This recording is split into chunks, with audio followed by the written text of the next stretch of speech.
Hi guys, എല്ലാവർക്കും പുതിയൊരു വീഡിയോയിലേക്ക് സ്വാഗതം. സോ ഇന്നത്തെ വീഡിയോ വന്നിട്ടുണ്ടല്ലോ. ആക്ച്വലി ഞാൻ എന്താ പറയുക, മറ്റന്നാൾ എന്താ പറയുക, ബക്രീദല്ലേ. അപ്പോൾ മോൻ്റെ സ്കൂളിൽ മലബാർ സ്പെഷ്യൽ സ്നാക്സ് റെസിപ്പി എന്തെങ്കിലും ഫുഡ് ഉണ്ടാക്കി കൊണ്ടുവരാനായിട്ട് പറഞ്ഞിട്ടുണ്ടായിരുന്നു നാളേക്ക്. അപ്പോൾ ഞാനിങ്ങനെ കുറേ ദിവസങ്ങൾ രണ്ട് ദിവസമായിട്ടോ മെസ്സേജ് വന്നിട്ട്. അപ്പോൾ ഞാനിങ്ങനെ ആലോചിച്ചപ്പോൾ എൻ്റെ മനസ്സിൽ വന്നതാണ് കലത്തപ്പം തയ്യാറാക്കാം എന്നുള്ളത്. അപ്പോൾ ഈ ബാക്ക്ഗ്രൗണ്ടിൽ നിങ്ങൾ കാണുന്നത് ഞാൻ കലത്തപ്പം തയ്യാറാക്കാനായിട്ട് നിങ്ങൾക്ക് ഞാനൊരു റെസിപ്പി ഷെയർ ചെയ്ത് തരാമല്ലോ എന്ന് കൂടിയിട്ടാണ് ഞാനപ്പോൾ ഈ വീഡിയോ എടുത്തത്. ഓക്കെ, അങ്ങനെ ഞാൻ കലത്തപ്പം കുറച്ച് ദിവസമായി എൻ്റെ മനസ്സിൽ ഇങ്ങനെ ഉള്ളൊരു റെസിപ്പിയാണ് കലത്തപ്പം തയ്യാറാക്കണം എന്നുള്ളത്.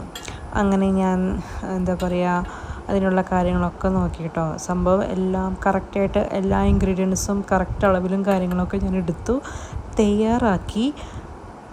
എന്തുണ്ടായെന്നറിയോ? ഫ്ലോപ്പായി. അട്ടേളി ഫ്ലോപ്പായിട്ടുള്ളൊരു എന്താ പറയുക റെസിപ്പിയാണ്. എന്താ പറയുക, ഞാൻ ഒരിക്കലും ഫ്ലോപ്പായിട്ടുള്ള റെസിപ്പീസൊന്നും ഞാൻ എന്താ പറയുക അങ്ങനെ എനിക്ക് പറ്റാറില്ല. ഞാൻ സത്യം പറഞ്ഞാൽ എല്ലാ റെസിപ്പിയും ഞാൻ ഇട്ടിരിക്കുന്ന മിക്ക റെസിപ്പീസുകളും എല്ലാം എൻ്റെ ഫസ്റ്റ് അറ്റംപ്റ്റ് തന്നെയായിരിക്കുന്നു. പക്ഷെ അതൊന്നും ഫ്ലോപ്പായിട്ട് വന്നിട്ടില്ല അധികം. പക്ഷെ ഇതുണ്ടല്ലോ, ഇത് ഞാൻ സത്യം പറഞ്ഞാൽ ആദ്യമായിട്ട് ചെയ്ത് നോക്കിയിട്ടുള്ള എന്താ പറയുക, ആദ്യമായിട്ടാണ് ചെയ്ത് നോക്കുന്നതും. അപ്പോൾ എന്തായാലും ഇത് ഫ്ലോപ്പാവും, കാരണം ഇത് അത്ര അങ്ങോട്ട് ഈസി ആയിട്ടൊരു സംഭവമല്ല. എനിക്ക് തോന്നുന്നു ഒന്നില്ലെങ്കിൽ ഞാൻ എടുത്ത അരിപ്പൊടിയുടെ കുഴപ്പമായിരിക്കാം, അതല്ലെങ്കിൽ കുക്കറിൻ്റെ ആവാൻ ചാൻസ് കുറവാണ്. എന്നാലും ചിലപ്പോൾ മേ ബി കുക്കറിൻ്റെയും കൂടി ആവാം. കാരണം എന്താ വെച്ചാൽ കുക്കർ കുക്കർ നമ്മൾ അടയ്ക്കുമ്പോൾ അത് ഇത്തിരി ലൂസ് ഉണ്ടായിരുന്നു. പിന്നെ നമ്മൾ ഈ കലത്തപ്പം ഉണ്ടാക്കുമ്പോൾ എന്തായാലും കുക്കറിലാണല്ലോ കലത്തപ്പം ഉണ്ടാക്കുന്നത്. അപ്പോൾ കലത്തപ്പം ഉണ്ടാക്കുമ്പോൾ മുകളിൽ വിസിലിന് ആ ഒരു ഇതിടില്ല, വെയിറ്റ് ഇടില്ല. വെയിറ്റ് അപ്പോൾ നമ്മൾ ഊരി വെച്ചിട്ടുണ്ട്. പക്ഷേ ഈ എന്താ പറയുക, ഈ ഒരു മൂടി ഉണ്ടല്ലോ, അത് അടച്ചിക്കുമ്പോൾ അത് കുക്കർ അടയ്ക്കുകയാണെങ്കിൽ ഇത്തിരി ലൂസായിരുന്നു. ഇനി അതിൻ്റെ പ്രശ്നമാണോ അതോ ഞാൻ എടുത്തിട്ടുള്ള അരിപ്പൊടിയുടെ പ്രശ്നമാണോ എന്ന് എനിക്കറിയില്ല. എനിക്ക് തോന്നുന്നു കൂടുതലും അരിപ്പൊടിയുടെ പ്രശ്നമാവാൻ ചാൻസ് ഉള്ളൂ. കാര്യം അത് ഭയങ്കര, ഞാനെടുത്ത അരിപ്പൊടി എന്ന് പറഞ്ഞാൽ ഭയങ്കര നൈസായിട്ടുള്ള അരിപ്പൊടിയായിരുന്നു.